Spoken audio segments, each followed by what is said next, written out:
Genesis chapter 2 verses 1 to 25. The seventh day God rests. 1. Thus the heavens and the earth were finished, and all the host of them.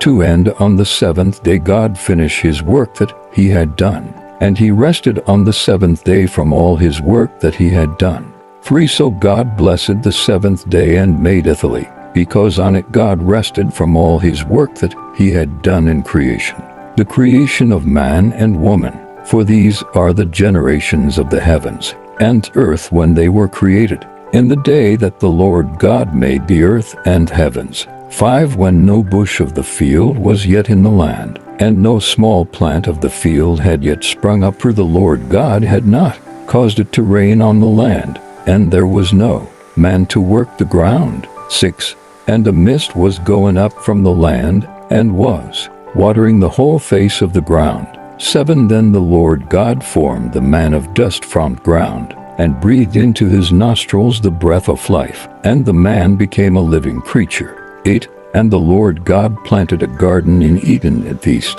and there he put the man whom he had formed. 9. And out of the ground the Lord God made to spring up every tree that is pleasant to the sight, and good for food. The tree of life was in the midst of the garden, and the tree of the knowledge of good and evil. 10. A river flowed out of Eden to water the garden, and there it divided, and became 4 rivers. 11. The name of the first is the Pishon. It is the one that flowed around the whole land of Havilah, where there is gold.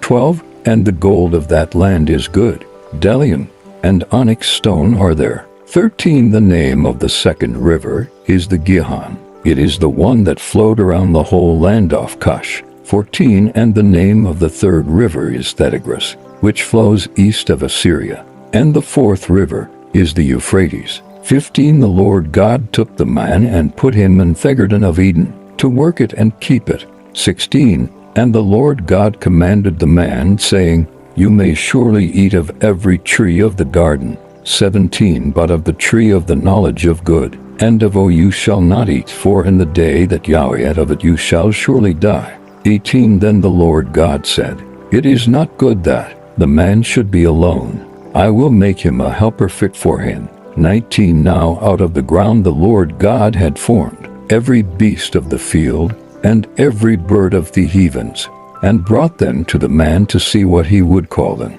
And whatever the man called every living creature, that was its name. 20. The man gave names to all livestock, and to the birds of the heavens, and to every beast of the field. But for Adam there was not found a helper fit for him. 21. So the Lord God caused a deep sleep to fall upon the man, and while he slept took one of his ribs, and closed up its place with flesh. 22. And the rib that the Lord God had taken from the man he made into a woman, and brought her to man. 23. Then the man said, This at last is bone of my bones, and flesh of my flesh. She shall be called woman, because she was taken out of man. 24. Therefore a man shall leave his father and his mother, and hold fast to his wife, and they shall become one flesh. 25. And the man and his wife were both naked, and were not ashamed.